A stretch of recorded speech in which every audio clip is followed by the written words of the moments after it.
Aquellos años del boom es un recorrido a vista de pájaro de lo que fue el movimiento literario más importante en español en el siglo XX. Fueron un grupo de amigos que se vinieron en los años 60, a principios de los 70, a vivir a mi ciudad, Barcelona, y entonces he aprovechado que estuvieron tan cerca para hablar con sus amigos, con sus familiares, con su agente literaria, que era Carmen Balcells, y entonces reconstruyo las interrelaciones entre todos ellos y cómo al mismo tiempo, desde Barcelona, desde La Habana, desde México, desde Buenos Aires, pues se construyó aquello que hoy llamamos boom.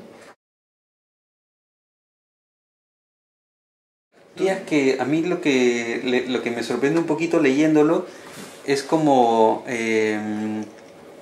la necesidad de un libro como este. Sorprende un poco que no se haya escrito antes. ¿Tú sentiste como una obligación de hacerlo tú? Yo me leí la historia personal del boom de José Donoso y me quedé maravillado, pero entonces necesitaba más, ¿no? Porque Donoso escribió una crónica muy personal del boom desde dentro, desde uno de los protagonistas, y la escribió en directo en los años 70, cuando todo estaba sucediendo, ¿no? Y cuando él todavía estaba en Barcelona. Lo escribió un poco después, pero narra los años en que vivió en Barcelona. Y entonces, claro, yo me quedé con ganas de más. Me dije, ¿por qué no hay una gran biografía, no de cada uno de los escritores, sino de todos a la vez? Porque actuaban como grupo, tenían intereses comunes, proyectos comunes, proyectaron novelas a cuatro manos, volúmenes de relatos sobre dictadores de cada uno de los países, montaron revistas. ¿Por qué no existe una biografía del grupo llamado Boom? Y la busqué y como no existía, pues la escribí yo. Muy bien. Ahora, en el boom ocurren fenómenos que son como integradores, ¿no?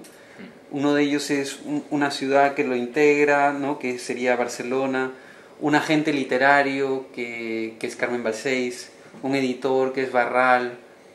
Hay como unos vínculos muy grandes para una gran variedad de escritores. Claro. Podemos decir de alguna manera que todo el boom confluye en la letra B, que es la B de boom, pero la B es la B de otras muchas cosas que hacen de catalizadores, ¿no? La B de Balcells, que es la gente literaria que hace dos cosas fundamentales. Una, se los trae a vivir a todos a Barcelona, cerca de ella, y dos, los profesionaliza, porque les dice que se dediquen solamente a escribir. Es la primera generación de escritores profesionales, consigue para ellos unos contratos y unas mejoras de condiciones que no existían hasta ese momento.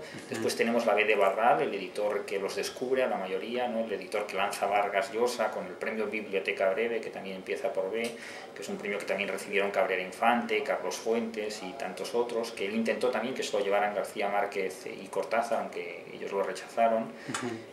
Tenemos la B de Barcelona, que era la ciudad donde vivían. Tenemos la B de los barbudos de la Revolución Cubana, que fue el pegamento ideológico que hizo que las ilusiones colectivas de todos ellos coincidieran, sobre todo en los años 60, y por lo tanto, pues de alguna manera podemos decir que esos son los elementos clave que galvanizan el movimiento. Que es un movimiento, que yo hago este matiz, es un movimiento literario no en el sentido estético, porque no tienen una narrativa con unos elementos comunes, son obras muy diferentes entre ellas, pero sí es un movimiento en el sentido de que actúan como lobby, de que actúan como grupo, de que tienen proyectos comunes, ¿no? De revistas, libros, hacen excursiones juntos, viven en la misma ciudad, son vecinos.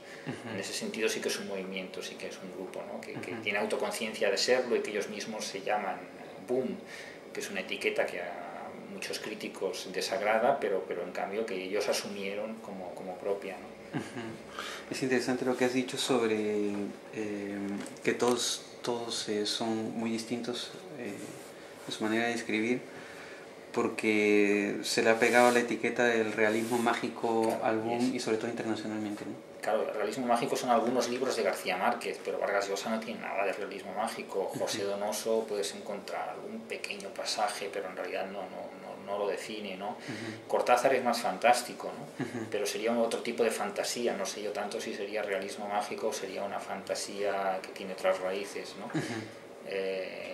Y se le ha pegado esa etiqueta, hay una razón de que se les haya pegado esa etiqueta, que es que el boom, el gran estallido, es Cien años de soledad, y Cien años de soledad sí que es el paradigma del realismo mágico, y es solo a partir del éxito enorme en ventas de la novela de García Márquez que todos los demás empiezan también a ampliar su mercado, ¿no? Porque el éxito de Cien años de soledad despierta la curiosidad internacional por todo lo que está escribiendo esta gente, ¿no?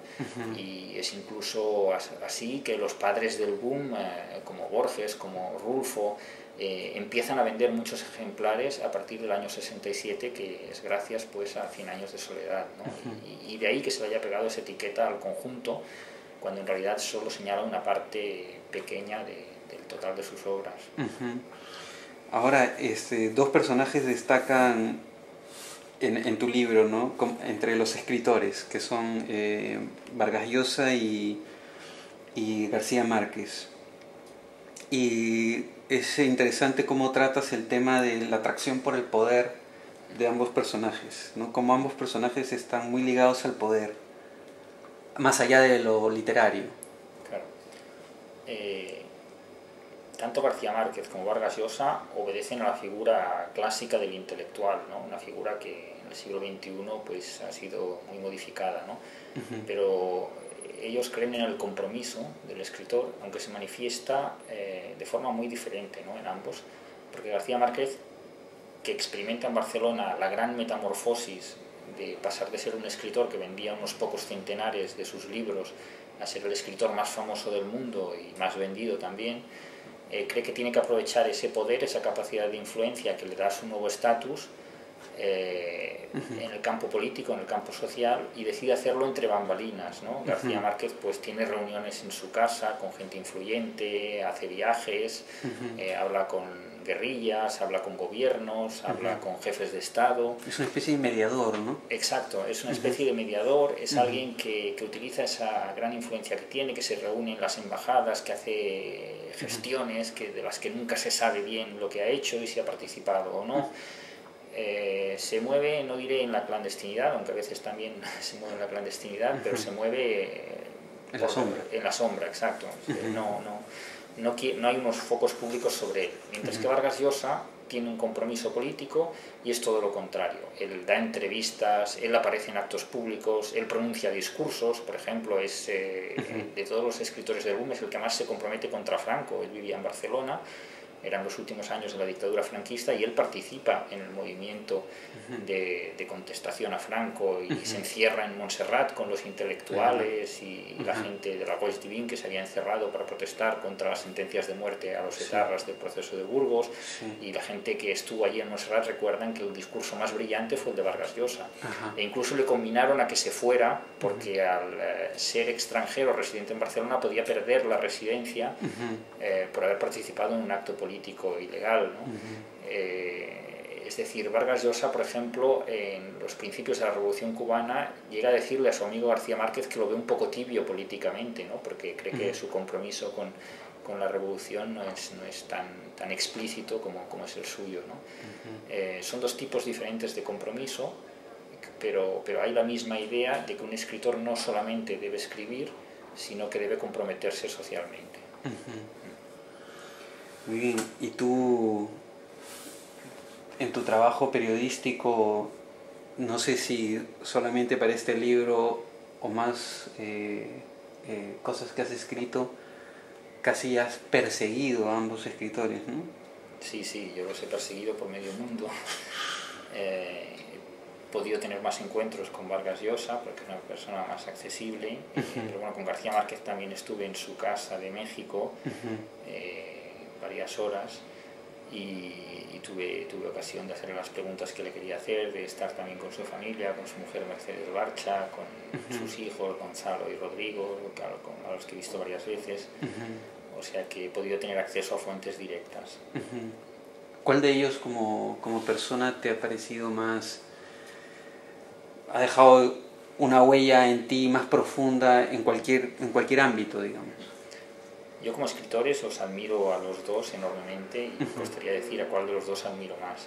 ¿Y como periodista? Sí, tengo que decir también que como personaje, la fascinación que tengo por Vargas Llosa yo creo que es muy superior a la de otros miembros del boom, por por esta actitud que él tiene de decir libremente lo que piensa en cada momento y que no le importa lo que haya dicho antes, no le importa la corriente dominante que hay en ese momento.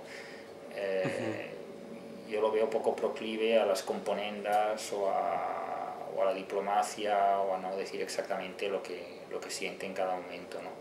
Entonces se puede estar de acuerdo o no con él, ¿no? Muchas veces yo mismo no lo estoy, pero esa actitud de sinceridad y de apertura al debate es algo que yo admiro. Sí. De hecho, en un momento le preguntas a Carmen Balcells con qué palabra lo definiría y ella te responde independiente. Sí, claro, hasta Carmen Balcells me dice que de todos sus autores, él es el único que no se casa con nadie, en el sentido que no se siente ligado a ningún compromiso, ¿no? Y esa independencia suya, esa autonomía enorme, ¿no?, de criterio, es yo creo uno de los rasgos fundamentales, ¿no?, y que lo pueden hacer ir a contracorriente de lo que hacen, de lo que dicen todos sus compañeros o del momento. Ahora, Carmen Balcells, un personaje importantísimo, ¿no? Quizás la importancia de Carmen Balcells es cambiar la forma de hacer las cosas a base de tenacidad y de importarle tres pitos quedar mal con nadie, ¿no? Claro, ella venía de un pueblo muy pequeño, que no es ni siquiera pueblo, ¿no? Ella nació en una pedanía de otro municipio de la provincia de Lérida, venía de un ambiente rural, no tenía nada que ver con las sutilezas del mundo editorial, de la Gauche Divine, y entonces ella se injerta en ese ecosistema literario barcelonés y tal vez de esos complejos que ella pueda sentir, tampoco tenía formación universitaria, extrae una fuerza enorme, se mueve básicamente con las armas de la intuición, del vínculo indestructible afectivo que crea ella con sus escritores, que va mucho más allá de lo profesional, y les consigue a todos mejores contratos, sobre todo, ya digo, a partir de 1967, cuando el estallido de ventas de 100 años de soledad hace que ella pueda plantarse entre los principales editores internacionales, no solo de España, e imponer sus condiciones, que siempre son favorables al autor, ¿no? García Márquez pues siempre dice en esa época que no puede ser que los editores sean ricos y los autores sean pobres, ¿no? Porque la gente compra los libros por el escritor. Y un poco la que pone más para que eso deje de ser así es Carmen Balcells. Pero cambia unos hábitos que la enfrentan con los editores, ¿no? Exacto, la enfrentan. Entonces los editores llegan a reunirse y a decir que nadie le compre derechos a Carmen Balcells, ¿no? Cosa que se cae por su propio peso, eso es imposible, ¿no? Lara padre, el dueño del Planeta, llega a decir en esa reunión, dice, hombre, pues si a mí me ofrecen a García Márquez, yo lo cojo. Y esa frase desactiva los intentos, ¿no? Pero hay editoriales que se querellan contra ella, que le ponen demandas, y ella siempre sobrevive y apoyada por la fuerza que le dan los autores, ¿no? que van con ella a muerte. Y claro, y eso quizás la diferencia de Barral, ¿no? Que ella sobrevive, consigue llegar hasta hoy, mientras que Barral se queda en el camino quizás por su torpeza empresarial, ¿no? Claro, Balcells es una trabajadora compulsiva. Balcells desde que se levanta hasta que se va a dormir, e incluso cuando duerme está trabajando, está pensando en su agencia, está pensando en los autores, no descansa, es infatigable.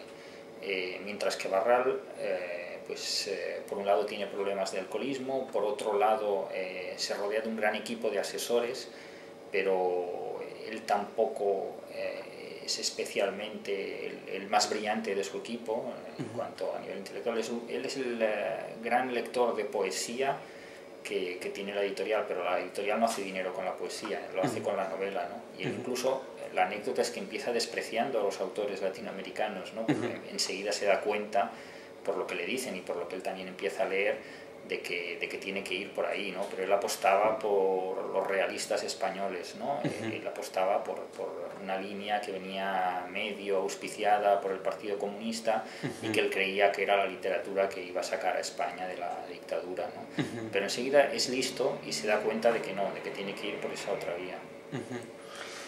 Ahora, es interesante cómo Barral se sabe rodear de gente capaz y de toda una generación que también ha dejado una huella muy profunda en la literatura española, ¿no? Barral tenía, sí, un contrapeso perfecto en la editorial Seix Barral, que era Víctor Seix. Y si a Víctor Seix no lo hubiera atropellado un tranvía en la feria de Frankfurt, seguramente Seix Barral, dirigida por Carlos Barral, habría durado muchísimo más.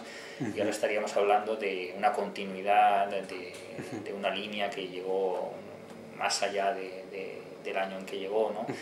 Y la verdad es que fue una lástima, fue un accidente que cambió la historia de la literatura, ¿no? Porque Barral no fue nunca lo mismo en Barral Editores, la editorial que montó por su cuenta, y los asesores brillantes que tenían Seix Barral pues se dividieron. Unos se quedaron en Seix Barral, como Pere Gimferrer, por ejemplo, o Joan Petit, y otros le siguieron a Barral Editores, ¿no? Pero en cualquier caso toda esa fuerza, ese núcleo tan brillante, tan intenso, que ha demostrado su olfato y que publicaron la mejor literatura de esa época, pues se dispersó. Ahora, ¿tú crees que el boom como fenómeno hispano de las letras ensombreció un poco injustamente también esta generación española? Sí, de los Goytisolo, por ejemplo. Sí, yo creo que el boom ensombreció a los autores españoles de la época, pero yo creo que lo hizo justamente. Ajá. Porque realmente la gran literatura que se escribió en esos años venía de Latinoamérica. Tal vez la comparación injusta es decir, claro, es que los autores latinoamericanos eran mejor que los españoles porque España es un país y Latinoamérica son muchos, entonces no sé si es una comparación adecuada. Pero sí que es verdad que los propios españoles se sintieron dolidos o celosos por la pujanza de la querencia crítica y de público de los autores latinoamericanos, ¿no? José María Gironella, que era uno de los bestsellers españoles de la época, escribió un artículo muy duro contra ellos en el diario ABC, pues criticando su calidad, ¿no? El mismo Juan Benet llegó a referirse displicentemente a algunos de ellos, ¿no? Salvaba a alguno, pero criticaba mucho a otros. Yo creo que fue una reacción natural, aunque hay otros autores que no. Por ejemplo, Juan Goytisolo, al que llegaron a llamar el español del boom, se le podría integrar perfectamente en este movimiento y en esta línea. O Juan Marsé, que fue amigo de todos ellos, ¿no? Y que tuvo una buena relación y que siempre los defendió, ¿no? Pero en general sí que digamos que los autores del establishment literario español del momento los criticaron. Ahora, es curioso que el boom haya surgido en un país en dictadura, ¿no? Claro, no es que la dictadura de Franco favoreciera ese ambiente intelectual en el que germinó el boom, sino fue al contrario, porque ese ambiente era periférico, se produjo en Barcelona, no en Madrid, que era la ciudad del poder, y se produjo entre gente que todos eran opositores al franquismo. Y después, los años finales del franquismo, que fueron horribles porque todavía hubo sentencias de muerte, todavía había censura y las calamidades y las penalidades eran muchas, pero tenían una cosa muy buena que era la esperanza, porque la gente sabía que Franco se iba a morir y una vez Franco se muriera todo no podía sino mejorar. Y entonces esa euforia, esa alegría que tenía la gente pensando que se encaminaban hacia un mundo mejor en el que tal vez no, estaban seguros de que la cultura iba a tener un papel importante, de que iba a llegar la democracia, de que solo había que esperar que se muriera Franco, para lo cual quedaba poco. Pues esta ilusión contagió también a los autores del boom y fue uno de los elementos de la atmósfera. Y ya para muchos de estos autores, creo que mencionas a García Márquez, se estaba convirtiendo en una dictablanda, ¿no? Comparada con las dictaduras de América Latina. Claro, García Márquez dice, bueno, comparado con los dictadores que yo conozco en América Latina, pues este Franco no parece muy duro, pero claro, aquí hay que olvidar que no hay que olvidar que eran los últimos años, ¿no? Que Franco había sido tan feroz y tan brutal como otros dictadores, pero aquello era ya la etapa terminal de su vida y un debilitamiento natural casi, ¿no? De la dictadura, ¿no? Exacto, sí. Era sí. Ahora, luego también en el libro se reivindican algunos nombres. A mí me han llamado la atención, por ejemplo, entre ellos el nombre de Caballero Bonald, ¿no? Caballero Bonald es importantísimo porque él, cuando se va a vivir a Colombia, le envía un informe de lectura a Carmen Balcells, que está montando su agencia literaria, o eran los principios, y Balcells le dice, oye, ¿qué autores colombianos, ¿en qué autores colombianos tengo que fijarme? ¿A quién ficho? Y él le da el nombre de García Márquez, que entonces era un autor desconocido, que vendía muy pocos ejemplares y que era, bueno, nadie podía ver en él al gran autor que después ha sido, pero Caballero Bonal sí, y Caballero Bonal lo señaló como uno de los autores importantes. Tenía malas críticas incluso García Márquez. Incluso tenía malas críticas, vendía poco, no era un autor que las editoriales se disputaran, al contrario, llegó a publicar algunos de sus libros en una editorial universitaria en México, porque no conseguía que las editoriales comerciales le publicaran. O sea, realmente Balcells lo que hace es apostar por ellos cuando no eran conocidos. Claro. Y eso es algo que también le agradecen siempre, ¿no? Ahí está el mérito. Ahora, tú pones como principio la publicación de La ciudad y los perros, y como final el puñetazo, el famoso puñetazo. ¿Realmente crees que el puñetazo, o es solamente simbólico el puñetazo? Claro, para mí el puñetazo acaba con el boom simbólicamente, porque en realidad el boom se acaba por muchas cosas. Se acaba porque dejan de vivir todos en la misma ciudad, en Barcelona, y se van dispersando por el mundo. Se acaba porque unos tienen éxito y otros no, y eso crea celos y distancias entre ellos. Se acaba porque en la vida todo se acaba y el boom no podía ser menos. Luego las desavenencias políticas también. Las desavenencias políticas son otro de los factores que hacen que se acabe el boom, ¿no? Porque unos dejan de creer en la Revolución Cubana y otros siguen fieles a ella. Son miles los motivos, pero simbólicamente el puñetazo marca, no solo para mí, sino también para mucha gente, es como la espectacularización o la puesta en escena de la muerte de aquello. También podría decirse que el boom sigue existiendo porque los libros se siguen leyendo y algunos de los autores, Vargas Llosa, ¿no?, sigue publicando. Todo es interpretable, o sea, se puede decir que el boom no ha muerto, que el boom sigue vivo, se puede decir que dejó de existir. Pero lo que sí coinciden todos los que dicen que dejó de existir es que es más o menos por esa época, a mediados de los años 70, y es la época en que se produce el puñetazo. Por lo tanto, es un símbolo muy poderoso que yo utilizo narrativamente en el libro, pero no quiere decir que aquel 12 de febrero se acabara todo, sino que fue un proceso.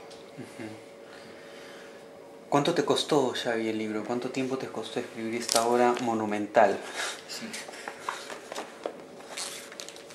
Desde que me puse hasta que ha salido publicado son casi 10 años. Lo que pasa es que son años con intermitencias, ¿no? Hay cosas que creía que no podía conseguir y que a lo mejor estuve unos meses sin trabajar en ello porque ya lo había abandonado, luego volví a pensar que lo podía conseguir, o sea que no son 10 años de trabajo constante, sino que han sido los últimos 4 o 5 los más intensos. ¿Tuviste la tentación de escribir diferentes libros, uno sobre García Márquez, otro sobre Vargas Llosa, otro sobre Barcelona? ¿O ya lo habías pensado siempre como una unidad? Yo lo había pensado como una unidad porque el germen era el libro de Donoso, que era donde salían todos actuando como grupo. Entonces y tenía esa acotación temporal, ¿no?, de los años 60. Al principio quería ser solo de Barcelona, pero luego me di cuenta de que el boom no se puede explicar solo con Barcelona, aun siendo, yo creo, la ciudad más importante, ¿no? Claro. Pero 100 años de soledad se publica en Buenos Aires. No se entiende sin todo el trabajo que hay por las editoriales mexicanas previo a la etapa de Barcelona, ¿no?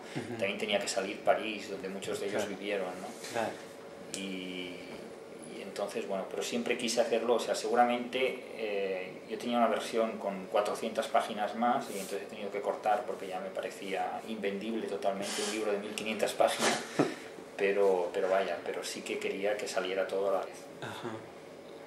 Muy bien. Nada más, Xavi, gracias. Bueno, gracias.